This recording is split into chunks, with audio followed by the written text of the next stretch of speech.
Welcome back to the Urban Herald.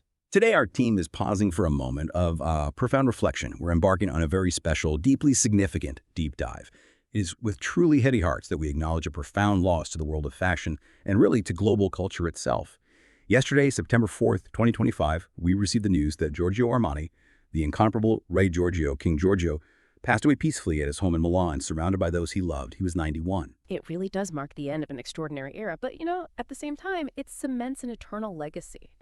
Armani was so much more than just a titan of fashion. He was, as many have rightly called him, an architect of modern elegance, a true visionary who fundamentally reshaped how we perceive style, professionalism, identity, all through clothing. His influence stretches across, more than 5 decades, fundamentally altering the entire landscape of design, from the most exclusive haute couture right down to global retail. His passing leaves this immense void, doesn't it? But his legacy, and this is what we want to explore today, it ensures that legends like him, they never truly die. Their impact just continues to resonate, shaping the future even as we mourn. Absolutely. So our mission for you, our listener today, is to embark on this comprehensive, hopefully emotionally resonant journey through the extraordinary life of this remarkable man. We want to understand how a childhood dream, or perhaps a path found later, blossomed into an empire, how he revolutionized elegance and the indelible mark he left on the world. And that's not just on runways, is it? It's in boardrooms, on the silver screen, and really in our everyday lives. This isn't just about listing what he created. We want to truly explore why it mattered so deeply, the underlying philosophies that drove him, and how his vision continues to shape our perception of style even now. It's a tribute, yes, but also a celebration and an exploration of the powerful, timeless lessons his story holds for all of us. So to truly understand the genius and the vision of Giorgio Armani, we really have to start at the very beginning, tracing the roots of his unique aesthetic. He was born July 11, 1934, in Piacenza. That's a relatively small northern Italian town. He was the eldest of 3 children. His father, Ugo Armani, was an accountant, and his mother, Maria Raimondi, a homemaker. It's in many ways that archetypal narrative, isn't it? The small-town Italian boy. A seemingly humble origin for someone destined to become such a global icon, a titan who would redefine an entire industry. But what's truly fascinating here, if you delve into the sources, is how profoundly his childhood, particularly during those harrowing years of World War II, shaped his later design philosophy. Those were years of immense hardship, marked by scarcity, uncertainty. It's hard for us to imagine now. This environment, it undeniably instilled in young Giorgio these core values, a deep appreciation for protection, for comfort, and for, practicality in clothing. And you can see how these early experiences translate directly into his revolutionary approach to tailoring later on. Clothing designed to offer a palpable sense of security and ease, allowing for natural movement, rather than that rigid, almost militaristic constraint you saw so often back then. The pervasive scarcity of materials during wartime Italy also fostered this deep, almost instinctual appreciation for quality over mere quantity. He learned very early on the power of creating maximum impact with minimal, high-quality elements. That philosophy became the hallmark of his later minimalist aesthetic. It wasn't just a design choice, it was really forged in experience. That connection it's really quite profound, isn't it? Between the stark realities of wartime hardship and his eventual, incredibly refined design philosophy. And it wasn't just an external influence either. The sources consistently highlight what he himself called an inner elegance instilled by his parents. His mother, Maria, for instance, apparently possessed this impeccable, almost innate sense of style. She would meticulously make clothes for her children, ensuring they were, and this is a quote, the envy of all our classmates, despite the family's incredibly limited resources. That speaks volumes, doesn't it, about the value placed on appearance and presentation, even in the most challenging times. Oh, this is a truly crucial detail, wouldn't you say? Maria's skill with a sewing machine, her ability to conjure beauty and sophistication from simple, often sparse materials. It was an early, powerful precursor to his own philosophy of what we now recognize as accessible luxury. It taught him from a very young age that true elegance isn't about ostentation. It's not about lavish display or excessive embellishment. It's about refinement, appropriateness, and uncompromising quality even when resources are constrained. And the Armani household also placed this extraordinary emphasis on education and cultural refinement. They prioritized books, music, intellectual pursuits. This cultivated environment undeniably refined his aesthetic sensibilities. It impressed upon him that true elegance was a matter of sophistication and inner grace rather than just outward adornment or, fleeting trends. It was about substance. Right. So after the war, as Italy began that long process of rebuilding and recovery, the family made a pivotal move to Milan. He initially found the bustling post-war metropolis cold and imposing, which is entirely understandable for someone from a quieter, smaller town. But he gradually, almost reluctantly at first, came to appreciate its discreet beauty and, crucially, its industrious spirit. It almost seems like a reflection of his own journey, doesn't it? It absolutely does. It's a powerful parallel. Milan, in that post-war period, was experiencing this rapid, transformative economic growth. It was a unique crucible, really, a blend of traditional Italian craftsmanship, centuries of artistry, with the burgeoning demands of modern business practices. This vibrant, dynamic environment was incredibly influential in shaping Armani's future empire building. It showed him, perhaps implicitly at first, how to marry profound creative vision with commercial viability, how to turn artistic innovation into a sustainable, global enterprise. And it was during these formative years, as he navigated this new urban landscape, that he developed that profound, lifelong passion for cinema. He'd frequently attend shows, places like the Arena in Verona during his military service, just immersing himself in the narratives and aesthetics unfolding on screen. This early love affair with film would later prove instrumental in his groundbreaking work in Hollywood. It provided him with a sophisticated framework for understanding fashion not just as clothing, but as a powerful form of storytelling and character development. It was about creating an entire persona. So, we've seen how his early life subtly steered his aesthetic sensibilities. But despite all these influences, fashion wasn't his initial ambition at all, was it? Armani's journey into this world was, by all accounts, entirely serendipitous, a series of pivotal shifts rather than a straight, planned path. His childhood dream, if you can believe it, was to become a doctor, specifically inspired by A.J. Cronin's powerful novel, The Citadel. He was so committed, he even enrolled in the rigorous medical program at the University of Milan back in 1950. His motivation, as the sources reveal, was this deep-seated desire to help people, a value that, intriguingly, we later see reflected in his clothes, designed to enhance confidence, promote a sense of well-being. That's a truly fascinating detail, isn't it? That core desire to contribute, to improve lives, manifesting in such different ways later on. What's even more compelling here is the pivotal shift that occurred. After 3 years in 1953, he made the difficult decision to abandon his medical studies. It was partly due to a profound discomfort with anatomy classes. Apparently, the sheer physicality of it didn't align with his sensibilities, but it also reflected a growing uncertainty about his predetermined path. This wasn't a failure, though. It was clearly a period of intense self-discovery. He then joined the army, where, ironically, his medical background placed him in a military hospital in Verona, which interestingly allowed him the freedom to continue pursuing his burgeoning cultural interests like theater and, of course, cinema. This period, while seemingly a detour, was absolutely crucial. It was a time when his initial planned path closed, leading to an openness for new possibilities, a willingness to explore. And that openness, that receptivity to change, is key to what came next in his extraordinary career. And what came next in 1957, at the age of 23, was a seemingly temporary position as a window dresser at La Rinascente, Milan's premier department store. It was almost a chance encounter. A friend simply mentioned the job opening, and he applied despite having absolutely no prior experience in fashion or retail. It's quite remarkable thinking of a future king of fashion starting out arranging mannequins. Indeed, this temporary position was, in fact, the unintentional but absolutely foundational first step of his fashion empire. At La Rinascente, he wasn't just arranging clothes, he was being exposed to innovative international firms like Marimekko, known for their bold prints and modern functional aesthetic. This role taught him invaluable lessons about presentation, about storytelling through visual cues, and critically, about how to create desire in a consumer through careful display. His natural eye for composition, his innate sense of sophisticated restraint, favoring clean lines and minimal props over clutter, quickly set his window displays apart. It was here, on the shop floor, that he began to truly understand not just what clothes look like, but what they communicated, how they could make people feel, the subtle art of attraction. And his success in window dressing, his ability to tell that story visually, quickly led to an even more important promotion: menswear buyer for the department store. This was a truly critical step in his practical education, wasn't it? Traveling throughout Europe, visiting textile mills, meeting designers, learning intimately about manufacturing processes from the ground up. Oh, absolutely. This role as menswear buyer provided him with an incredibly holistic understanding of fashion that very few designers possessed at the time. He wasn't just seeing the finished product, he was understanding how clothes were made, how different materials behaved, how they looked, how they felt, how they moved, and crucially, what customers actually wanted and needed rather than simply what the industry dictated. He developed this incredibly critical eye for quality, learning to recognize superior fabrics, the nuances of different weaves, the importance of proper fit.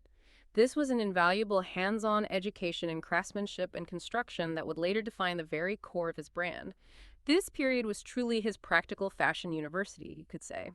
A rigorous apprenticeship that prepared him for the quantum leap into design and ultimately to challenge the very conventions of tailoring. So after that invaluable education in retail in the mid-1960s, Armani's career took a truly decisive turn. He was recruited by Nino Cerruti, a renowned figure in Italian menswear, to work for his company. This was a significant leap, transitioning him from the world of retail to the fundamental realms of design and manufacturing. It was here, at Cerruti, that he was given the creative freedom to truly experiment and innovate at a foundational level. This was indeed where he truly began his revolutionary experiments with tailoring, experiments that would, over time, completely redefine menswear. At Cerruti, tasked with designing for the Hitman menswear collection, he began to question the rigid, almost anachronistic structure of 1960s menswear. He perceived the traditional suits of the era with their heavy canvas interlinings, bulky shoulder pads, and stiff, armor-like silhouettes as something that actively stifled movement. Constrained the wearer's natural personality, essentially locked them into a predetermined, almost uncomfortable shape. It was a profound philosophical shift. He envisioned clothing that served the wearer, that felt like a natural extension, a second skin, rather than a stiff, imposing shell. He famously recounted how Cerruti himself, recognizing this nascent vision, asked him for new solutions to make a suit less rigid, more comfortable, less industrial, and more elaborate. That quote really encapsulates his developing signature approach, doesn't it? Suggests a demand for both comfort and sophistication simultaneously. Exactly. He wasn't just looking for minor adjustments. He aimed at removing all rigidity from the garment and discovering an unexpected naturalness. This meant a radical deconstruction, experimenting with eliminating heavy interfacings, those stiff layers inside a jacket that give it structure, drastically reducing the padding in the shoulders, and crucially, allowing luxurious fabrics to drape naturally on the body. His suits began to feel, as the sources describe, more like elegant sportswear, a truly radical, almost heretical concept at the time. The Cerruti workshop became his personal laboratory for innovation. He meticulously studied fabric behavior, experimenting with different weights and weaves, pushing the boundaries to develop entirely new construction techniques. His breakthrough was creating jackets that maintained their refined shape with minimal padding and a much softer canvas, allowing for unparalleled natural movement and an effortless elegance. This period laid the fundamental groundwork, the very DNA for his independent label, truly defining the Armani silhouette before it was even named, a silhouette that would become globally recognized. And while he was refining his craft at Cerruti, he also began freelancing for a whole host of other Italian fashion houses. Names like Allegri, Baguda, Hilton, Sicons, Girbaud, Montadoro, Tendrace, they all appear in his early career. Seems like an incredibly diverse range of experiences. It was a remarkably strategic period, whether fully intentional or not, that gave him an unparalleled breadth of experience. Working for multiple brands, often with differing target markets and aesthetics, it gave him a comprehensive understanding of various market segments, diverse manufacturing approaches, and the nuanced desires of different consumer bases. For instance, designing for Allegri might have honed his outerwear expertise, while Sicons could have challenged his approach to more casual wear. This breadth of knowledge proved invaluable when he later built his own multi-tiered empire. It allowed him to understand the full spectrum of the fashion industry, from haute couture aspirations to ready-to-wear pragmatism. His designs during this period were already gaining significant attention, offering a new vision of masculine elegance, one that was confident, refined, and undeniably modern. Perfectly capturing the changing social mood of the late 60s and early 70s, he was already subtly shifting the paradigm of how men dressed. So we've traced Armani's journey from a childhood shaped by hardship to his early forays in fashion, where he was quietly, meticulously refining his craft. But even a creative genius like his often needs a powerful catalyst, right? A true business partner to really launch. And for Giorgio Armani, that catalyst came in the form of a pivotal partnership. In the late 1960s, he met Sergio Galeotti, an architectural draftsman. This became arguably the most significant relationship of his life, impacting both his personal and professional trajectory. Galeotti was, without exaggeration, the business visionary Armani needed. While Armani possessed this unparalleled creative genius, the aesthetic, the vision, the touch, Galeotti brought to the table a keen business acumen that was just as crucial. He deeply understood finance, marketing, strategic planning in a way Armani did not. Galeotti immediately saw the immense commercial potential in Armani's revolutionary design philosophy, and he became the persistent driving force who unequivocally encouraged Armani to launch his own label. More importantly, Galeotti didn't just have a hunch, he had done the market research. He possessed the foresight to believe that Armani's distinctive aesthetic could achieve significant commercial success beyond the traditional confines of luxury fashion. He truly brought everything Armani lacked in the commercial and strategic realm, a perfect, almost symbiotic pairing of talents. It was Galeotti who, with his strategic mind, persuaded Armani to open a dedicated design office at 37 Corso Venezia in Milan in 1973. This wasn't just a physical space. It quickly became a hub of intense, extensive collaboration. Armani continued freelancing, but now with a dedicated base, systematically refining his unique style. And the international press quickly took note of his growing importance after his influential PD Palace shows. And this office was far more than just a workspace. It was a testament to Galeotti's meticulous strategic planning. His comprehensive business plan was designed from the ground up to allow them to maintain creative independence, to allow Armani to be Armani, while simultaneously achieving significant commercial success. Galeotti truly understood the evolving dynamics of the fashion industry, the increasing sophistication of consumers. Realizing that the timing is absolutely perfect for Armani's distinctive, understated vision to capture the zeitgeist, he laid the commercial groundwork so Armani could focus purely on the creative. Then, on July 24, 1975, the momentous day arrived. Giorgio Armani S.p.A. was officially born. As planned, Galeotti expertly handled all aspects of the business, while Armani was free to focus entirely on design. And the most incredible part, the funding for this burgeoning luxury empire had incredibly humble beginnings. They literally sold Armani's own Volkswagen Beetle for the initial capital. Can you imagine? That detail about the VW Beetle is truly iconic, isn't it? It doesn't just symbolize their grassroots approach, it screams unwavering, almost reckless belief in their vision and in each other. It's a foundational myth for the brand. And it makes you wonder, if it hadn't taken off, would Armani have ever gotten over losing that car? That suggests Galeotti truly believed in the commercial potential, not just the artistic genius. Beyond initial funding, Galeotti's architectural background profoundly influenced the brand's aesthetic even further, extending to the clean, minimalist design of their showrooms and boutiques, which very quickly became synonymous with the Armani signature itself, a reflection of order and understated elegance. And in October of that same pivotal year, 1975, Armani presented his very first ready-to-wear collection for men for spring-summer 1976, under his own name. This was the moment his vision truly debuted. And the response was nothing short of immediate and overwhelmingly positive. Fashion editors, industry insiders, they all lauded his fresh approach to masculine elegance, instantly recognizing it as something profoundly new, marking what many called the birth of a new aesthetic movement. The key elements were all there from the start: softer shoulders, natural draping, and emphasis on comfort without sacrificing sophistication. Galeotti's unwavering belief truly provided the essential emotional and commercial support for Armani to take those creative risks, to challenge every convention, and ultimately to launch a brand that would redefine an era. It was a perfect storm of talent, vision, and strategic partnership. Giorgio Armani's impact on fashion is just monumental. An influence that really cannot be overstated. He didn't just design clothes. He fundamentally changed how people dressed, how they felt in their attire. Ultimately creating an entirely new vocabulary of modern elegance that resonated globally. The source material accurately calls his reimagining of the suit jacket the starting point for everything that came after. He innovated by removing padding, meticulously adjusting proportions, and softening the masculine silhouette, creating something previously unseen. This was a genuinely radical departure from the prevailing norms. Think about the suits before Armani. Often like a second skin of armor, stiff, almost forcing the body into a predetermined, rigid shape. They were formal, yes, but often uncomfortable, stifling. Armani flipped that entirely. He systematically stripped away the heavy interfacings, those often rigid internal layers that gave jackets their structure, and dramatically reduced the thick shoulder pads that were so prevalent. He allowed the body's natural form to determine the garment's silhouette. His jackets felt, as he famously described, supple as a cardigan, light as a shirt, almost weightless. You could move in them, you could live in them, which was truly revolutionary. It wasn't just about looking good, it was about feeling good and powerful without being constrained. This technical innovation, this reimagining of structure, had profound cultural implications.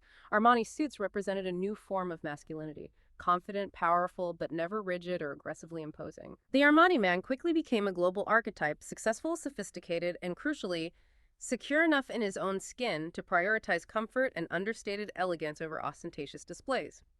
He effectively gave men permission to embrace a more fluid, comfortable elegance during a time of rapidly changing gender roles and shifting social expectations. And his entry into women's fashion in 1975 was equally pioneering, perhaps even more so in its cultural impact. It came at such a crucial inflection point, didn't it? When women were entering professional environments in unprecedented numbers, but found themselves with incredibly limited options for appropriate attire.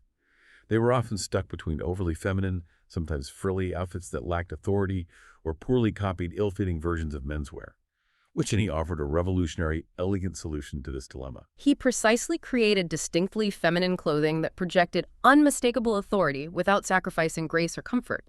His women's suits, crafted with the same deconstructed fluid principles as his menswear, they rapidly became the uniform of the emerging generation of female executives, lawyers, and entrepreneurs. These weren't just adapted men's clothes, clumsily scaled down. They were meticulously designed specifically for women who needed to project competence and confidence in often male-dominated environments. Armani created a completely new visual language for professional women, one that eloquently suggested strength through elegance and sophistication rather than through confrontation or aggressive masculine display. It truly transformed women's professional wardrobes, offering empowerment through impeccable style. Another absolutely signature contribution was his revolutionary approach to color. He deliberately moved beyond the harsh blacks and sharp, high-contrast combinations that were prevalent then, instead developing the sophisticated, nuanced range of neutral tones, epitomized by his now famous grise, that unique, subtle blend of gray and beige that became instantly recognizable as Armani. These color choices were incredibly strategic, almost philosophical. They were selected not just for their aesthetic appeal, but for their inherent practicality, their longevity, and their astonishing versatility. The psychological impact was significant. This soft, muted, yet deeply sophisticated palette created a sense of calm confidence, of quiet power, rather than aggressive or attention-seeking flash. These elegant neutrals worked beautifully across diverse skin tones and countless occasions, from a high-powered business meeting to an elegant evening out, making his designs universally appealing and incredibly timeless. Beyond color, his technical innovation extended profoundly to fabric selection and development. He collaborated closely, sometimes for years, with leading textile manufacturers like the esteemed Hermenegildo, to develop fabrics that maintained structure without any hint of stiffness. These were materials designed to be incredibly comfortable and adaptable, to be worn from morning meetings to evening dinners, seamlessly transitioning and adapting to increasingly fluid modern lifestyles. His groundbreaking approach to garment construction, consistently emphasizing the harmonious relationship between the body and the fabric, has become so influential. It's now adopted by countless designers globally and forms a core part of fashion curricula in schools worldwide. Now let's turn our attention to Hollywood, because this is where Giorgio Armani truly became a household name, synonymous with modern glamour and sophistication. His conquest of the silver screen began almost by accident, but fundamentally changed how the entertainment industry approached fashion, establishing the very template for modern celebrity styling. The undeniable breakthrough came in 1980 with Paul Schrader's neo-noir film American Gigolo. It's an incredible story of serendipity, isn't it? The initial casting actually involved John Travolta, and his manager, seeking to move him away from his disco-era image, suggested Armani for the wardrobe. However, when Richard Gere was ultimately cast in the lead role, the entire wardrobe had to be meticulously redesigned to fit his distinct physical type, his lean, elegant, and naturally sophisticated persona. This fortuitous change led to the creation of one of cinema's most influential fashion moments. Armani's designs for American Gigolo were far more than just costumes. They were a bold manifesto for a new kind of masculine elegance, showcasing over 30 impeccably tailored outfits that not only dressed the character but deeply reflected his complex psychology and the film's underlying themes of identity and illusion. That iconic scene where Gere's character, Julian Kay, meticulously lays out his exquisite collection of shirts, ties, and suits on his bed, carefully arranging them by color and texture. It truly demonstrated the practical, almost ritualistic, and deeply sensual aspects of clothing. Director Paul Schrader famously remarked, "The clothes and the character were the same." That quote perfectly encapsulates the profound integration of fashion and narrative.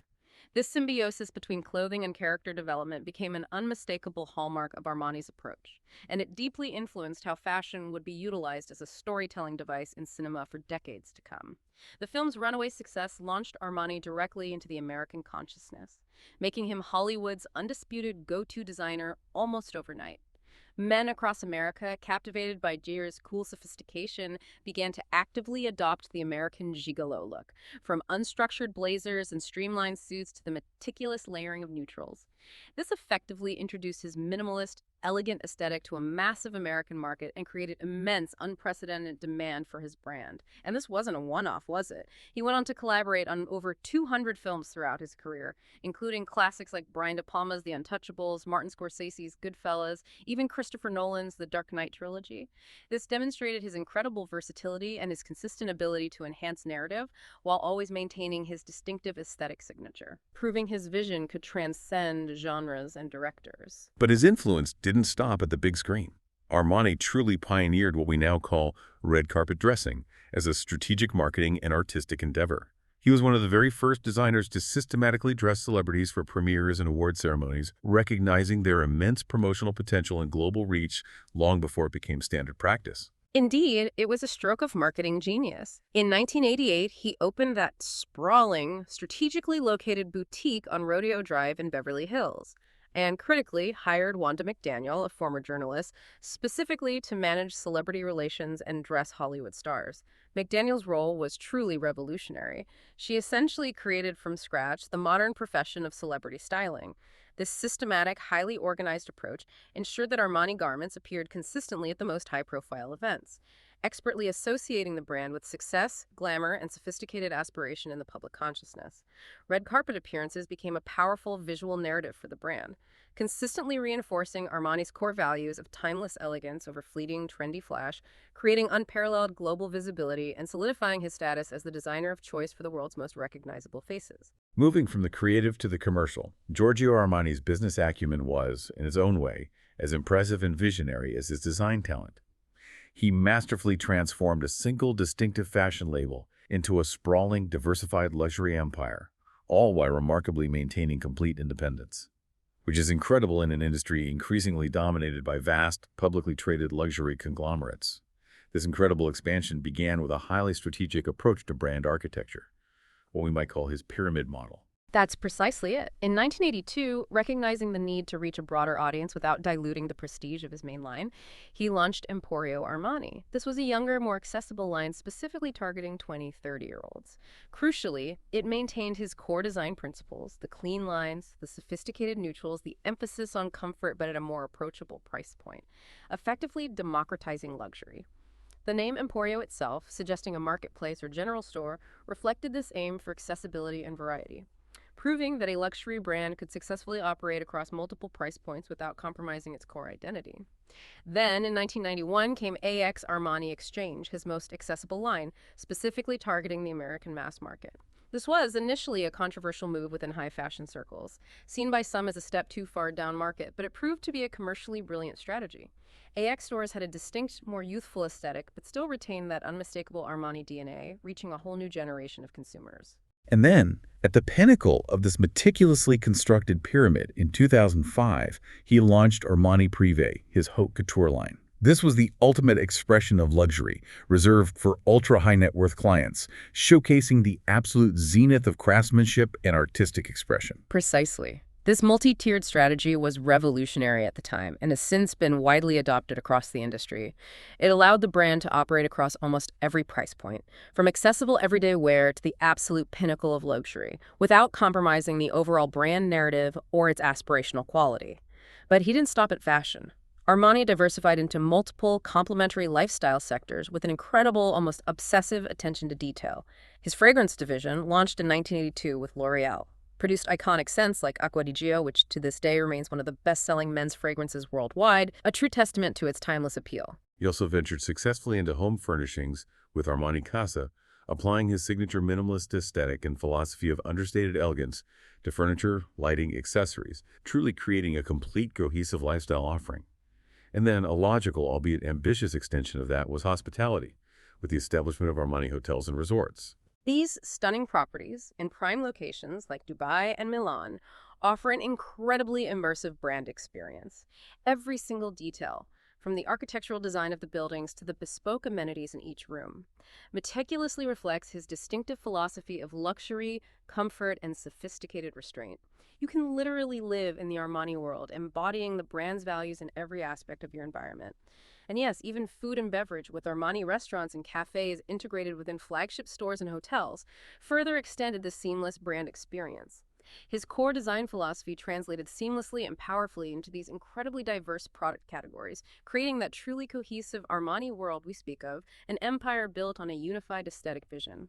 By 2024, the Armani Group employed a staggering 8,700 people globally, operated over 2,000 stores across continents, and generated an impressive $2.3 billion in revenue, with an enterprise value estimated between $8 and $11 billion. What's truly remarkable, what really sets him apart in an era of consolidation, is that he achieved the staggering scale and global reach while remaining entirely privately held and family controlled. This independence was absolutely crucial, wouldn't you say? It allowed for long-term strategic thinking, meticulous quality maintenance, and critically, decisions based on deeply held brand values rather than the short-term profit pressures so often exerted by external shareholders or public markets. It preserved his artistic integrity. Giorgio Armani's influence truly transcended the realm of mere clothing, didn't it? Extending into a broader cultural transformation that fundamentally reshaped our concepts of elegance, professionalism, and even lifestyle itself. His designs quickly became a universal shorthand for modern sophistication. For women in particular, he provided a visual language of authority that was distinctly feminine, a powerful statement without being aggressive, contributing significantly to the burgeoning conversations about gender equality and professional fears during a pivotal time. The Armani woman rapidly became a powerful, recognizable cultural archetype. She was successful, sophisticated, utterly confident. She wasn't simply imitating men by wearing their adapted clothes. She was defining a completely new form of feminine authority, one rooted in elegance and understated power. And for men, his influence was equally profound and liberating. He offered men permission to embrace elegance, to prioritize comfort, and even to express a more nuanced emotionality through their clothing choices. The Armani man was confident, refined, self-assured, but never aggressive or ostentatious. His aesthetic subtly suggested that true power came from an inner confidence and sophistication, from a quiet self-possession, not from rigid displays of masculinity or overt opulence. He democratized a certain kind of refined power. Beyond his revolutionary work in fashion, Armani also demonstrated a deep, consistent commitment to humanitarian causes, long before corporate social responsibility became a widespread mandate. He became a UNHCR Goodwill Ambassador in 2002, specifically recognized for his unwavering support of Afghan refugees and his consistent support for AIDS research through ANLAID's predated many corporate initiatives. And this profound commitment extended dramatically and very visibly during the unprecedented challenges of the COVID-19 pandemic. He personally contributed approximately $2 million to hospitals in Italy, and, going even further, converted his factories to produce desperately needed protective equipment for healthcare workers on the front lines. This powerfully illustrated how a luxury brand, at its core, could pivot its resources and influence to serve broader social needs during a global crisis, setting a clear, impactful example for others in the industry and beyond. Furthermore, his influence on Italian cultural identity is immense. He played an instrumental role in establishing Milan as a truly global fashion capital, capable of competing on equal footing with established hubs like Paris and New York. His iconic designs for the Italian Olympic teams, starting in 2012, became powerful symbols of Italian style and cultural diplomacy on the world stage, effectively acting as national branding and showcasing Italian excellence. To preserve this incredible body of work, this unparalleled legacy, he established the Armani Silos Museum in 2015. This wasn't just another exhibition space. Designed in collaboration with the renowned architect Tadao Ando, it houses not only archives of his designs, but also the underlying philosophy and meticulous process behind them. It's far more than a museum. It's a living cultural institution and a vital research center, meticulously documenting the evolution of his aesthetic and his profound impact on the industry. It offers permanent exhibitions that trace his entire body of work, from his early formative days at Cerruti right through to his expansive lifestyle products. often featuring interactive displays that allow visitors to truly engage with his design principles. This ensures future generations can study, appreciate, and be inspired by his contributions to fashion history in a deeply immersive way. And it's worth noting that the Armani aesthetic transcended fashion to become a global design language, influencing architecture, interior design, and broader lifestyle concepts far beyond clothing. He was also, remarkably, decades ahead of his time, pioneering genuinely gender-neutral design principles long before they became mainstream. His fundamental understanding that clothes should serve the wearer, enhancing their comfort and confidence regardless of gender, influenced countless designers and contributed significantly to broader cultural conversations about gender expression and identity. As we reflect on his monumental legacy, it's also crucial to acknowledge Giorgio Armani's incredibly meticulous and strategic approach to succession planning. Having no children, and fully understanding the unique challenges facing family businesses, particularly in the cutthroat luxury sector, he aimed to preserve his life's work, and crucially, ensure the company's continuity and independence from external pressures long after his direct involvement. This was a profound reflection of his absolute determination to protect the brand's integrity, its unique creative vision, and its core values. The cornerstone of this elaborate strategy was the establishment of the Giorgio Armani Foundation in 2016. Initially holding a symbolic 0.1% stake, its mission was meticulously designed to significantly increase its influence posthumously, specifically to act as a bulwark, protecting the brand from acquisitions or any shareholder changes that might compromise its distinctive values or long-term vision. The foundation, therefore, ensures the preservation of his creative vision, supports his philanthropic endeavors, and provides a robust mechanism for long-term strategic planning, extending far beyond immediate commercial considerations or fleeting market trends. He also very carefully chose a dedicated circle of key heirs and long-term collaborators to carry his vision forward. His sister Rosanna, his nieces Silvana and Roberta, and nephew Andrea Camerana are all deeply involved in the business. But particularly significant, and perhaps crucial for creative continuity, is Pantaleo, or Leo Dell'Orco, his trusted collaborator of over 40 years and the respected head of menswear. Dell'Orco, having worked by Armani's side for decades, represents vital institutional continuity. He understands Armani's design philosophy intimately, almost intuitively, and possesses the deep technical expertise required to maintain those uncompromising quality standards and aesthetic consistency that are the bedrock of the brand. This carefully curated blend of trusted family members and long-term, highly experienced professionals is meticulously designed to maintain both creative and business continuity, ensuring the brand's unique essence remains intact. Furthermore, the company's bylaws, updated as recently as 2023, establish an incredibly complex and robust governance structure specifically designed to prevent any fragmentation of control. Share capital is carefully divided into categories with varying voting rights, a clever mechanism ensuring that key decision-makers retain decisive influence even as ownership is distributed. This structure, for instance, explicitly prohibits any public offering or major acquisitions for 5 years post-death, providing crucial stability and a buffer period during this incredibly sensitive transition. He publicly emphasized that he desired a gradual transition of the responsibilities I have always handled to those closest to me, suggesting an organic, thoughtful handover rather than an abrupt change. This organic, gradual approach is absolutely key to preventing abrupt changes that could destabilize the business or dilute the brand's identity. It represents a masterful balancing act, preserving his incredibly rich legacy while simultaneously allowing for the necessary adaptation to evolving markets and changing consumer preferences. The immense challenge now, of course, for this new leadership will be to skillfully balance his incredibly hands-on legacy, his personal touch, his singular vision with the future needs of a dynamic global luxury business in an increasingly digital, fast-paced world. It's about maintaining that distinctive Armani vision while allowing for natural evolution and continued relevance. Giorgio Armani's passing truly marks the end of one of fashion's most extraordinary careers, a career that spanned more than half a century. Yet his influence is undeniably enduring, truly eternal. He worked until his very last days, dedicated to new collections and projects that would further extend his legacy, always driven by what the Armani Group described as his indefatigable commitment and an insatiable curiosity for life and for design. He passed peacefully at his Milan home, surrounded by loved ones, a reflection of the dignity and profound privacy he maintained throughout his remarkable life. The global outpouring of tributes following his passing just underscores his immense cultural impact.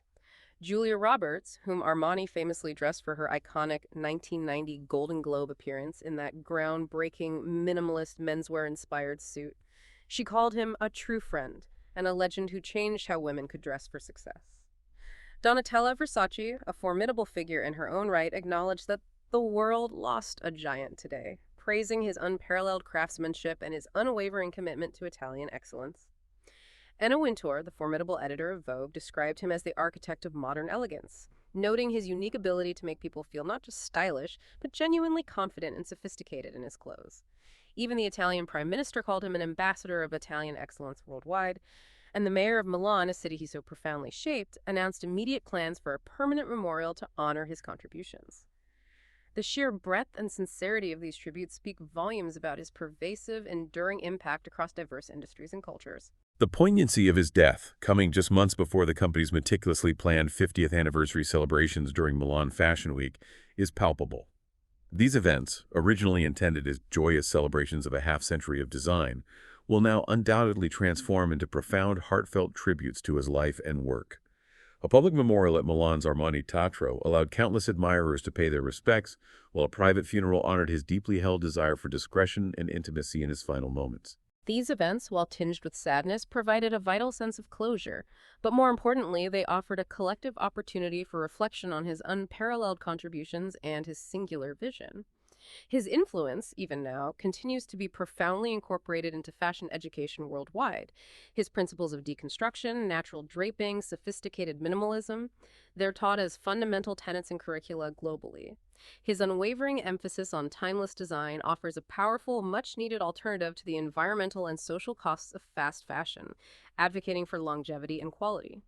His unique business model, steadfastly maintaining independence against the overwhelming tide of conglomerates, continues to challenge industry assumptions about growth and ownership. His approach to celebrity partnerships, built on long-term, genuine relationships rather than transactional trends, emphasizes authenticity and integrity, and his unwavering investment in quality craftsmanship, in the integrity of materials and construction, offers a clear blueprint for conscious luxury in a rapidly changing industry that desperately needs it. He set the standard. So, as we conclude this special deep dive, Giorgio Armani's life story stands as an unequivocal testament to the transformative power of vision, unwavering dedication, and an uncompromising commitment to excellence.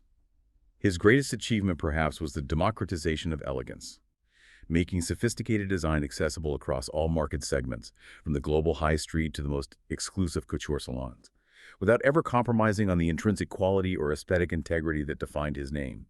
He truly revolutionized gender expression through fashion, offering women a visual vocabulary of authority that was distinctly feminine and empowering, and granting men permission to embrace comfort, subtlety, and a new kind of emotional expression in their attire. Absolutely. The formidable business empire he so meticulously built, all while remaining privately held, stands as a monument to independent creativity, proving definitively that artistic integrity and profound commercial success can, and indeed should, coexist. His technical innovations in garment construction, his pioneering philosophy of clothing enhancing human potential, and his profound impact on Italian culture and identity have shaped, and will continue to shape, how we understand the very essence of clothing, how we perceive identity, and how we engage with cultural expression in the broadest sense. The master may have left the atelier, but his influence is truly, unequivocally eternal. Indeed. His legacy reminds us that true luxury lies not merely in price or exclusivity, but in the harmonious marriage of exceptional design, superior craftsmanship, and a genuine empathetic understanding of human needs and desires. So as you go about your day, we invite you to consider how Armani's enduring commitment to simplicity, to quality, and to understated sophistication provides guidance not just for fashion, but for how we might strive to live our own lives with greater intention, with greater grace, and with an eye towards creating lasting impact. Oh, truly provocative thought to carry with you. From the Urban Herald team, thank you for joining us for this special, deeply felt tribute. Until next time.